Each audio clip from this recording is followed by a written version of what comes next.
From Olympic City and the home of Pikes Peak, this is the Automotive ADHD Show.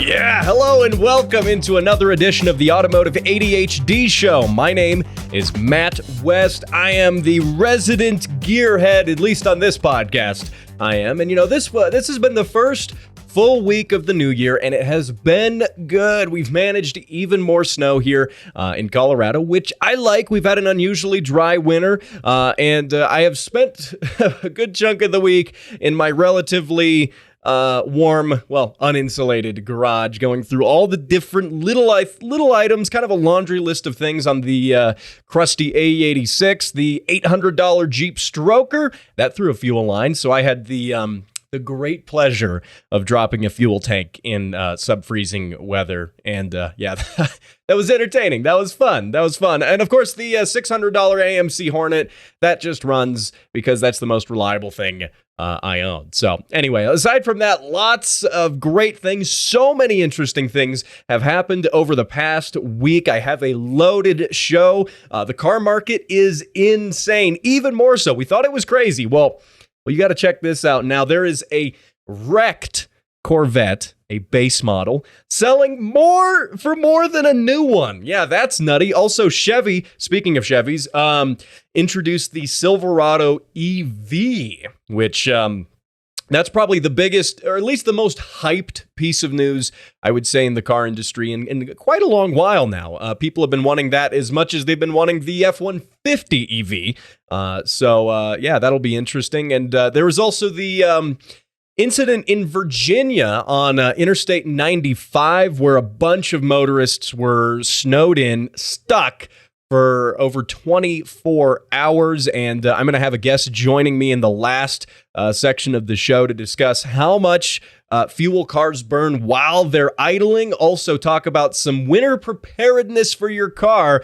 That's all good stuff. Now, before I get into that, did you hear about the $9 million license plate? $9 million. Holy cow. Anyway, there's a man in Dubai who owns what he says is the most expensive license plate ever. And he was being interviewed on a BBC 2 series about rich, opulent people in Dubai. There are many of them. It's a man by the name of Abu Sabah. Abu Sabah? Oh, okay. I'm going to try on that name. That was my effort trying. But he said what sparked him into buying this license plate, which the license plate, by the way, isn't anything fancy. It's just a plate that has the number 5. Nothing else. Just the number 5. That's it. Why is that $9 million? I don't know, but he said his reason for buying this was because he was turned away from a nice hotel. Even though he was driving a near $1 million Rolls Royce, they said, no, you can't come in here with your average license plate. They actually turned him away. What kind of place turns away business like that? I don't know, but they said, no, you have $1 million Rolls Royce, but you are still a poor because you don't have a fancy license plate. And apparently only cool rich people have nice license plates. This is, I can't say I sympathize with his struggles here of getting into this hotel. It's not particularly the most relatable thing, I think, to most people, but it's so mind-bogglingly strange that I'm just going to play a clip of him explaining it himself and take a listen to this. They told me, you need to have a nice number plate. I said, what is a nice number plate? They said, a 2-digit. I said, wow, that's interesting. So I went and picked up a couple of number plates at that time. And then this was my best number, number 5. Is the number plate worth more than the car? Of course. Car is only $800,000, but the number plate is $9 million. Of course, he says. Oh, of course it is. That is to be expected. Oh my gosh. Okay, so yeah, all right. I will say a lot of folks commenting on this are quick to jump to conclusions. Oh my God, $9 million on a license plate. There's so many better things you could do for $9 million. Think of all the humanitarian things you could do and donations and stuff like that, right? That's what a lot of people have been saying in response to this. I will say, looking at the program that Dubai has for license plates. These weird, rare ones that are auctioned off by the government do have the proceeds go to charity. So in a roundabout way, this man is donating $9 million to probably a variety of charities through the form of a license plate. So there is some merit in that. If it was just the license plate and there was no charity, I would be, I would probably be jumping on the bandwagon of people saying, oh my God, there's so many better things you could do. There's so many more things. You could buy like 9 Rolls Royces for that kind of money. Or you could buy the Bugatti Chiron and there are like 5 of them. I mean, come on, for $9 million, there's a lot of stuff, but at least I will say there is the good that, the proceeds from that do go to charity. But come on, it is a $9 million stamped piece of aluminum with the numeral 5 on it. So, I mean, it's not even anything funny or interesting. I mean, if I'm going to pay big money for a license plate, come on, it's got to be something stupid and funny. But, this is still probably the reason I'm not allowed into these nice hotels in Dubai. I'm sure I would definitely be turned down with my fleet of sub-$1,000 cars, regardless of the license plate. So anyway, hey, on the topic of things that are overpriced, there is a C8 Corvette that came up for auction with a starting price of $76,000. And this is a 1LT, which is basically the base trim. And that's only I say, $15,000 higher than the MSRP with over about 1,000 miles on it. Okay, they're hard to come by. Maybe that's a fair deal. No, it's not. Because the problem is this car has been wrecked. It has front and rear end damage, has been in a wreck. Looks like it spun out and tapped a wall and then spun the other way and tapped the back of the car into a wall. And the new driver or the driver of that probably got a little exuberant with their new car. They've been driving it for 1,000 miles, got a little more comfortable, maybe too comfortable in it. And somehow this wrecked example of a new Corvette is selling for more than a new one. And again, there's nothing special about this car. And the reason this is the case is because new ones aren't actually selling for MSRP, which is ridiculous. So new examples of the 1LT C8 Corvette, again, that's the kind of cool mid-engine one. And MSRP is $61,000 according to Chevrolet. Well, you can't get one for less than $100,000 because of dealer markups and all this nonsensical stuff because the car market is bonkers right now. And it's not just affecting Corvettes. I mean, and this is stemming from the chip shortage, but also production effects from the pandemic. A lot of that is going into why these cars are this expensive. And I will say, it doesn't seem like it's slowing down either. I am personally, I've been in the market for a little bit now for a new daily driver.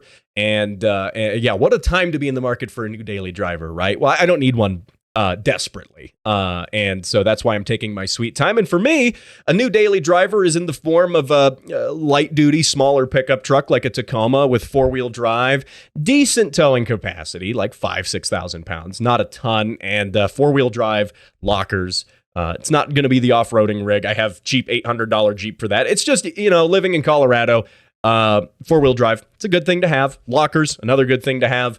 And, in a pickup truck, I do so much car stuff now, shuffling parts around and flipping parts and buying parts for my project cars that a pickup truck at this point makes a lot more sense than stuffing engine blocks into the back of a 2-door Jeep. So that's just what I've been doing. But that said, it's tough to find these cars and looking for Tacomas. One thing that makes it harder for me to find one is I got to find one in manual because I'm just that type of person. So that kind of narrows my search. But, I've got a max budget that's really humble, like $20K max. That's like with taxes and everything out the door. I am not looking for a new car.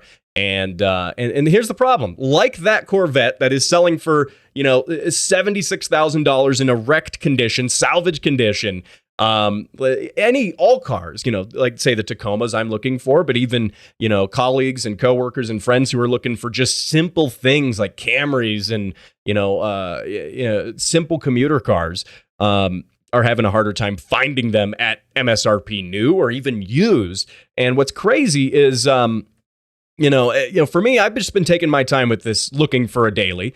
and, just taking my time waiting for one to come across. And what I think we need to do as people who might occasionally buy a car every now and then is not buy cars at all when the prices are like this, because that's the only way you can combat this. The reason dealers and the reason private party people are asking such nutty amounts for cars is because they know they will get someone who will buy that. That's the crazy thing. They know they're going to get someone buying that car for that price. And that's been the issue I've run into looking for Tacomas, because it's like I find a truck that conservatively is maybe worth like 16, 17,000. It's got a few problems, but it's decent, maybe 18,000. And the seller's asking like 25 for it. And there's no haggling them down. There's no haggling them down even I've found to 23.5 or anything, because they don't care. They're like, oh, who cares? If you don't buy it, I'll get someone else here, in an hour who's going to pay me full price. So that's the issue. Sellers are able to ask these high prices because for some godforsaken reason, everyone else has so much money that they're just paying asking price for things now, which is just nuts. That's not how buying used cars should be.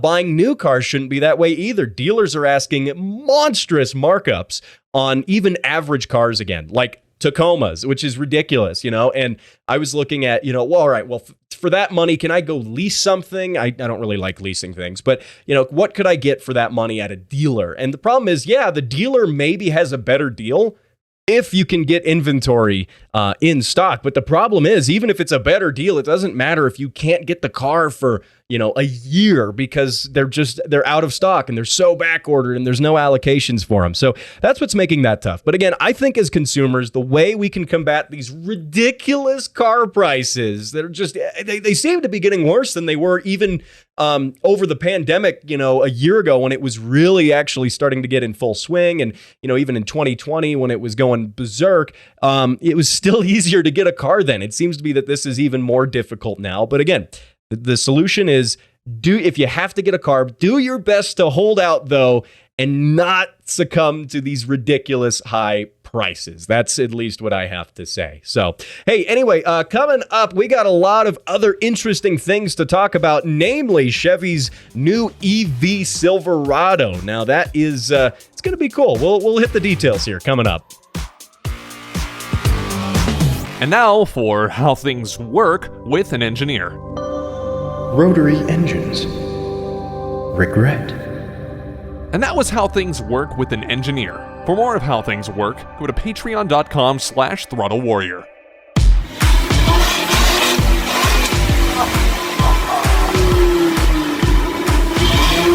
Yeah, those car sounds are courtesy of Alan Van. He sent those in to the Automotive ADHD Facebook page. That is his 2008 Volvo C30 that has the T5 5-cylinder white block Volvo engine, turbo 5-cylinder. How cool is that? I really enjoy those Volvo engines. I mean, they sound like Viper V10s almost, but with a turbo, which is even cooler. Also, they're very reliable. They make good power, and I think in the car scene they're underappreciated. Everyone's like, K24 this, LS this. Those Volvo white blocks are plentiful, powerful, reliable. I think they're very, very cool engines, and the C30 is one of the coolest Volvos you could have that engine in my opinion. One of the most interesting ones. So, hey, speaking of things that sound like a V10, speaking of Viper, V10s, I should say, because, Vipers have V10s. Did you know that Dodge last year, 2021, sold 4 new Vipers, which is interesting because the Viper's production ended, sadly, I should say, in 2017. So those 4 new Vipers were still remaining inventory at dealerships. Brand new. Imagine that. 2021, you're buying a brand new Viper. And, and sadly, again, I say they ended production, which was very disappointing as a car enthusiast, as someone who doesn't own a Viper, unfortunately. Well, I'll put that one on the list. Because, they're such cool cars. What other manufacturer in the modern time, you could say, had a sports coupe, rear-wheel drive, front engine, V10 with a manual transmission? No one else was doing that.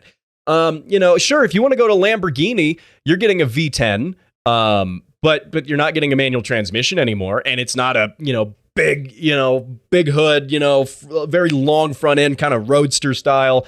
It's not. So yeah, I think that was the last car of its kind. I hope Dodge revives the Viper. I don't think the odds of that are very good, sadly, but I do hope deep down in my heart that they do.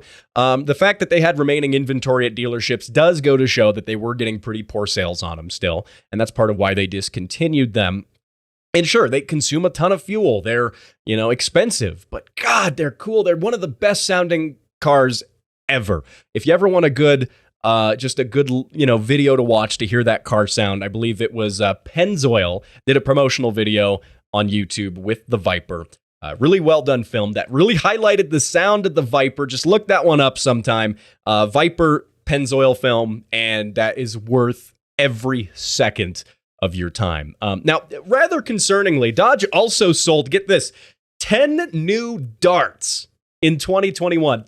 10! They sold 10 of them. And they sold more of those than they did new Vipers, which is also disappointing.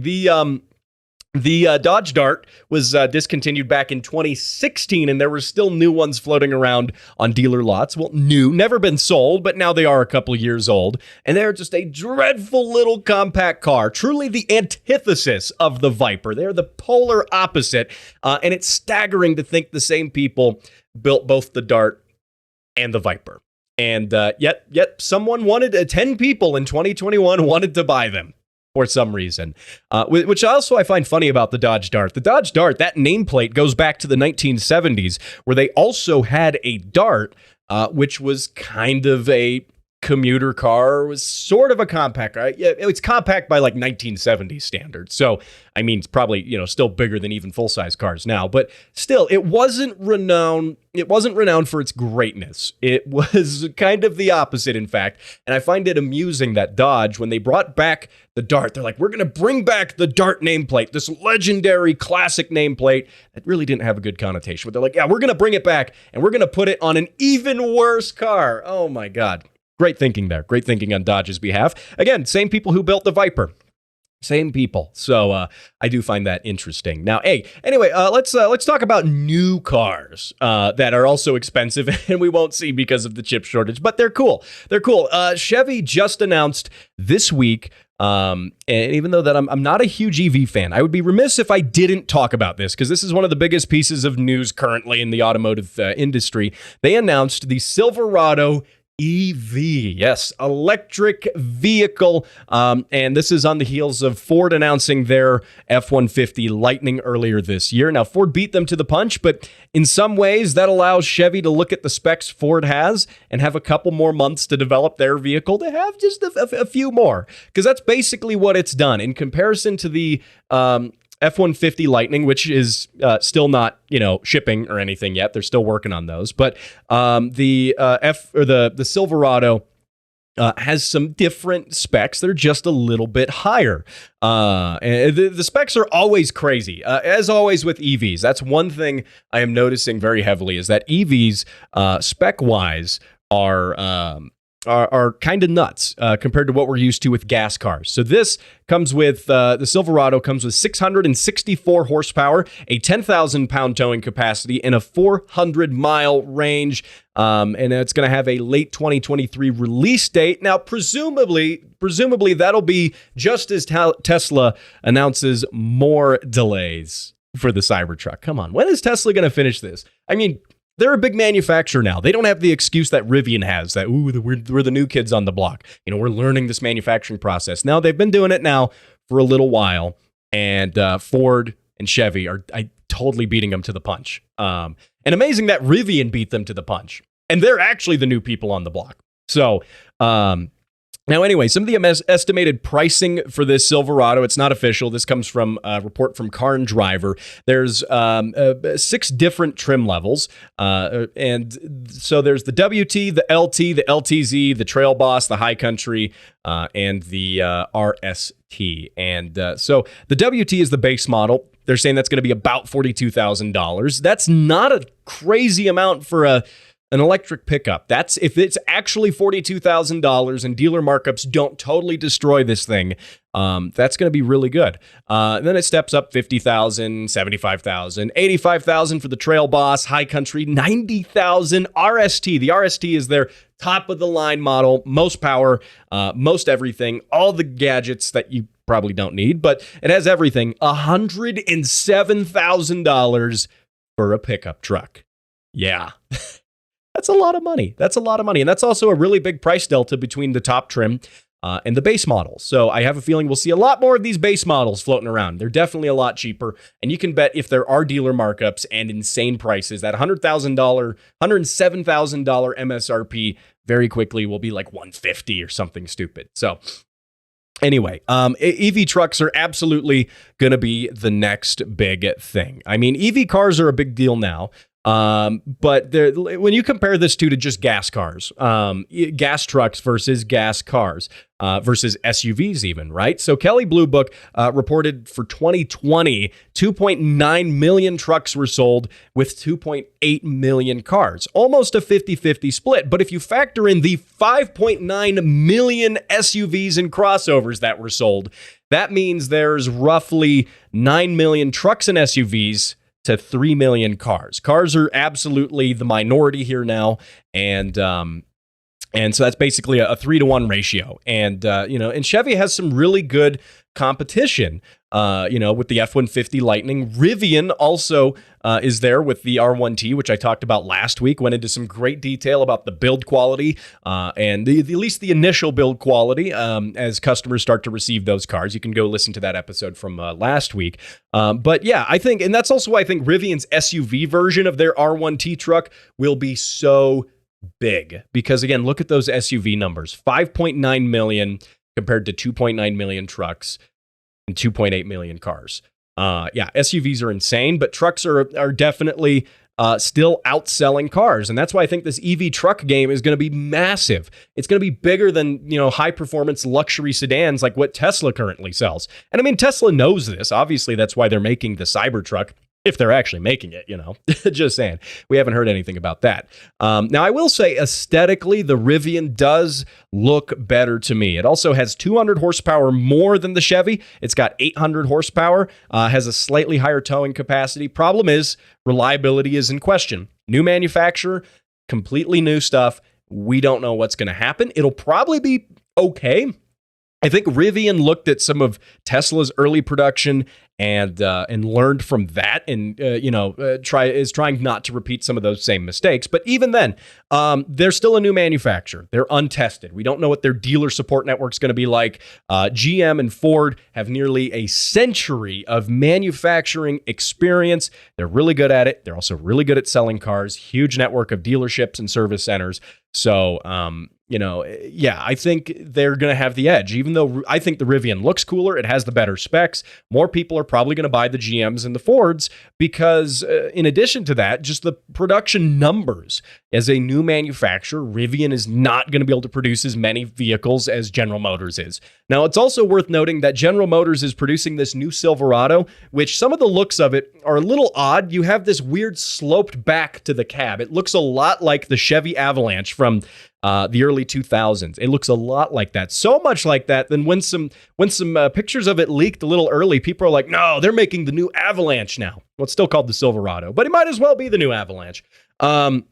It's got that kind of sloped back. I don't really like how that looks, but what also has that sloped back is the new Hummer EV, which is technically, I guess, a GMC product. I mean, it's all General Motors. And turns out that Hummer EV and the Silverado EV share basically the same platform. So they're sharing the same drivetrain components, the same frame, the same basic bones of the vehicle are shared between them. And that also means that the Silverado gets the Hummer's cool four-wheel steering. Which I think that's going to be a big revolution for pickup truck driving. And that's going to sway a lot of people who are probably going to buy a smaller SUV or maybe a car who might occasionally need to move something on the weekend. They're going to buy a pickup truck now because that four-wheel steering is going to make that thing so nice to drive in the city compared to how we know trucks to be right now. So yeah, I think, you know what, regardless for the price, I will stick to hunting for 10-year-old Tacomas for the price right now. Hey, anyway, last week I did talk about winter driving, and almost ironically, after that, a massive snowstorm hit Virginia, causing thousands of unprepared motorists to get stuck in the snow. I don't know, perhaps they should have listened to my podcast last week about snow tires. But hey, I'm going to have a special guest as well joining me over the phone to talk about that. Did you know there's a rare but serious condition affecting 1 out of every million? Most are born with it, and despite decades of research, doctors struggle to find a cure. The truth is, thousands of people simply don't know what cars are. For those affected, things are grim, but recent developments show promising success. New clinical trials using breakthrough audio technology have shown a 69% improvement in patients with the most severe symptoms. Treatments vary, but one day we may see a cure. More information is available at throttlewarrior.com.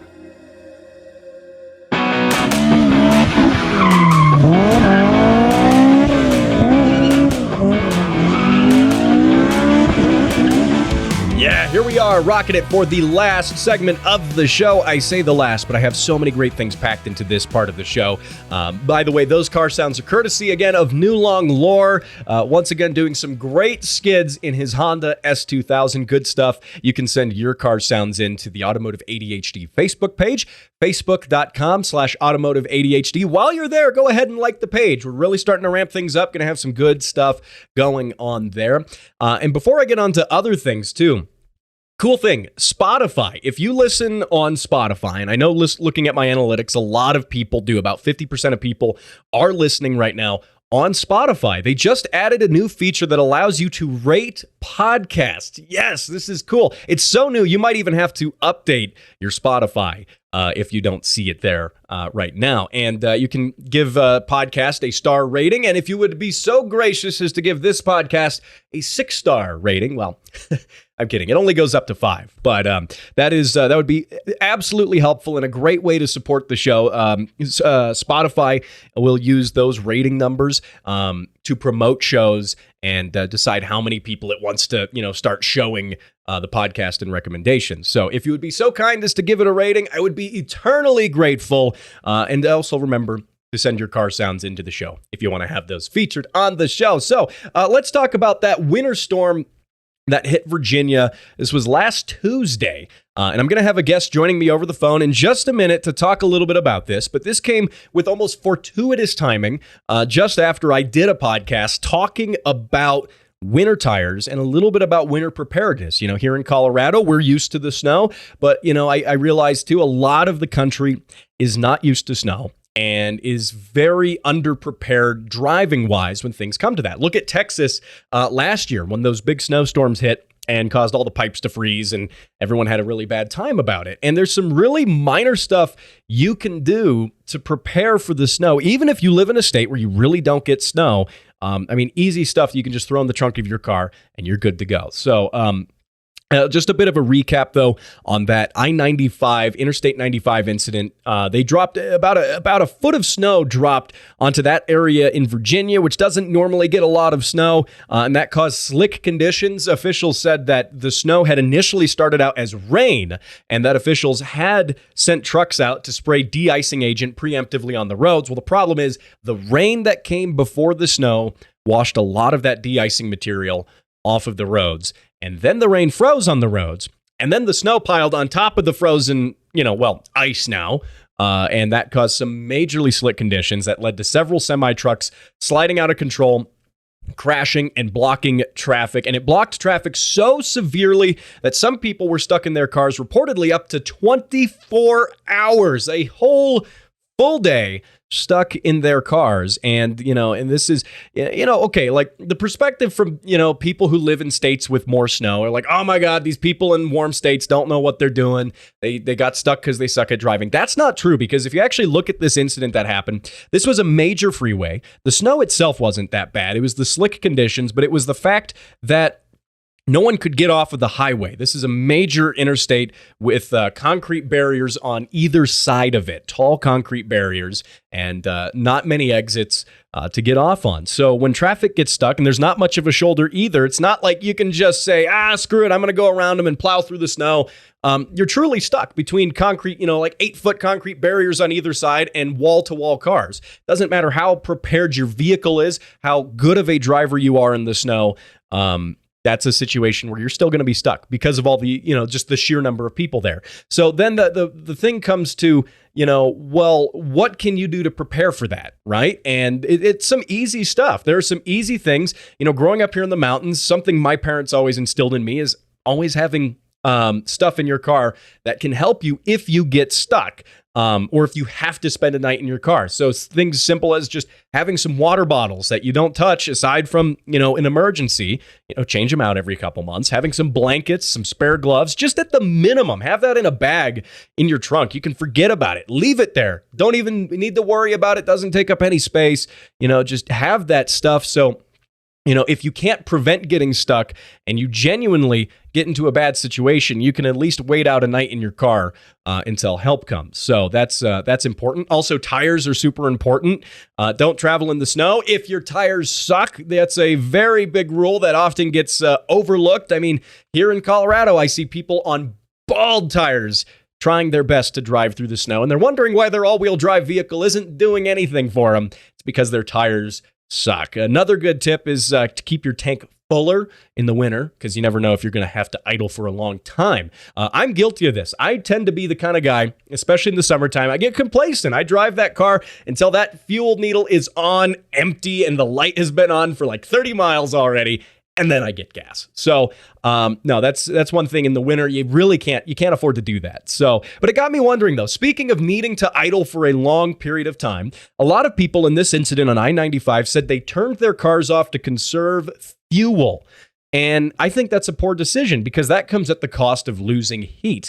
When it becomes a survival situation and you're waiting for help, or you're stuck, there's not much of a chance you're getting unstuck. At this point, you're waiting for emergency crews to come and help. The goal is to survive. Don't worry about the fuel. You're not going anywhere anyway. So you want to, burn all that fuel to stay warm in the car as long as possible. Eventually, it will run out. But the thing is, warm usually means not dead when it comes to winter driving and just being a survival situation in the winter. So yeah, you're not going anywhere anyway. Just burn the fuel, keep warm as long as possible. But that got me to this question. How much fuel does your car really burn? And to answer that question is someone drastically more qualified than me. He's a certified mechanic with nearly a decade of experience working on Volvos professionally. He's a friend of the show. Some even call him OBD1 Kenobi, but his name is Brian Conrad. Thanks for joining me. Hey, Matt. Yes, I'm happy to have you on the show. So let's talk about fuel usage, specifically at idle, because what I was getting into earlier in the show was, about the big traffic jam on I-95 in Virginia, where they had people stuck for 24 hours. And the problem is people were, saying they're turning their cars off to save fuel at the cost of losing heat. And in that kind of scenario, your primary goal is the heat. You're not going anywhere. Yeah. So the fuel doesn't matter to drives. But how much realistically can you expect a car to idle? How long with just that amount of fuel? I was, funny enough, I was trying to do the math before, you called me in. And just going off some numbers here, because new cars, they have the mass airflow sensor, can actually tell you a specific amount of grams or kilograms per second or an hour. Most of the time when I'm like doing a smoke test or I'm testing for an inlet leak on a car that I work on, it reads approximately like 3.5 to 4 grams of air, 3.5 grams of air per second off the mass airflow sensor. Okay. So I just converted that to kilograms an hour, and then I took that number and I can't remember if I divided or multiplied by the stoichiometric ratio of gasoline. Okay. And that gave me approximately how many kilograms of gas I would need for that much air per an hour. And then I just converted that to pounds.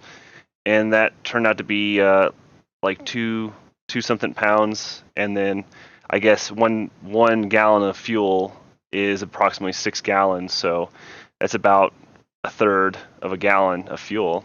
Or 6 pounds of fuel, right? Yeah. 6 pounds. Okay. So that breaks down then ultimately to half a gallon an hour, essentially. I would say that would be a better assumption, yeah, because I mean that probably doesn't take into consideration like accessories or running the heater constantly. I'm sure the heater being on takes away from the engine running because obviously it's taking heat away. When you have also the electrical load from That running too. the heater and that Absolutely. the electrical load to the alternator at that point. So Yeah. but roughly then it would be a safe approximation was about half a gallon an hour. Yeah, that's my ghetto math right there. There we go. Okay, I'll take that. I'll take that. So then in that case, let's say for an average fuel tank, what do you think? That's about 18 gallons? I would say 15 gallons. 15 gallons? Okay, Passenger so cars. we'd do that times what, 0.5 then? Times 2. Times 2. There we go. I'm showing my math skills here. And This you is get why like 30 hours out of that. this is why I called in a professional here. So okay, so we've got that math there. So 30 hours realistically on a full tank of fuel. So now I realize that not everyone would be driving with a full tank of fuel. That's like best case scenario. That's you just filled up and then you got stuck. But still 30 hours, and most of these folks were stuck at most for about 24 hours. So again, the notion, even if you had half a tank of fuel, and that gives you 15 hours of effective heat time from the car, that's most of, a lot of people were there from anywhere between 19 to 24 hours. That's most of your time there. And if you're really running that primarily at night when that's cold, and if it's really cold, I think that would still get you through the scenario, right? That would still get you heat basically until everyone got rescued. I mean, you just gotta assume how much fuel they had beforehand. That's true. And that kind of brings me into the point I made earlier in the show, which was that, driving with about half a tank, at least in the winter, not letting your tank get beneath half a tank, which I'm really guilty of, like driving until it's pegged out on empty and the fuel light has already been on for 30 miles. But, not doing that in the winter seems to be a prudent thing. Yeah, I'll honestly say I'm not usually prepared that way either. Yeah, I will say when I take a trip into the mountains, I do that. I do, like, if I'm going jeeping, if I'm going off-roading, I really make sure I have a lot of fuel and I don't run it low. But doing that on even more of a daily basis is important. Now, Brian Conrad, again, is my guest. So, Brian, what do you think then about other mechanical things that can be done to prepare for winter driving? I mean, I can't stress it enough, but tires, and tires. I did a whole show last week about tires. So, yeah. Yeah, I heard. But tires, man, tires got to be the most important thing. If you don't have the right tires, it doesn't matter if you're all-wheel drive or a Jeep or I don't know what you are, but you're probably not going to make it if you're on bald tires, hands down. Right, and that's like last week. I was joking about how I put snow tires on my S2000, and I was passing people who were stuck in all-wheel drive SUVs. And I've shoveled out of snow in the Saturn with just snow tires in the front, clapped out taller than the car. Saturn front-wheel drive. Yeah, amazing. And that's the thing, like tires are important. Now, so what mechanically, is there anything else that should be done in preparation that you should maybe at least do going into winter once, take it to a shop and have something done?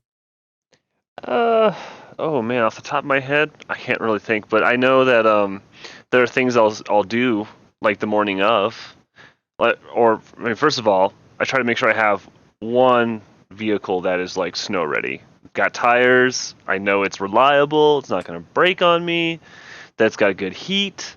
Heat is a big thing. You don't want to be uncomfortable. Yeah, and especially in your car, a Volvo XC90 with the V8. That's a great winter car. All-wheel drive V8, heated seats, leather heated seats. Oh my God, that's a fun car. I wish my Jeep was half as comfortable as that. So.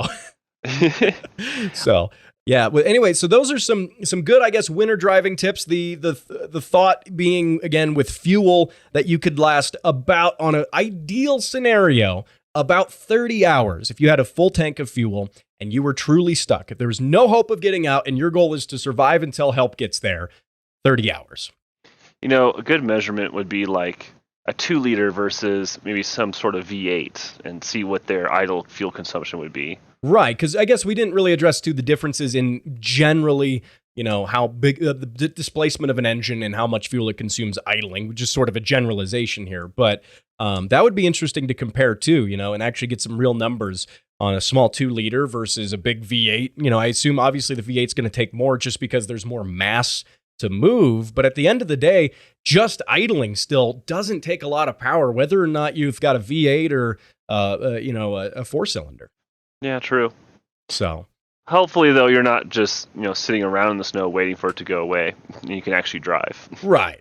And this is a hypothetical worst case scenario, like what happened on I-95 in Virginia. There was no way to get around that. So, but that's good stuff. Well, hey, I want to thank you, Brian, for joining me on the show. Let's have you back, maybe for some more mechanic myths in the future.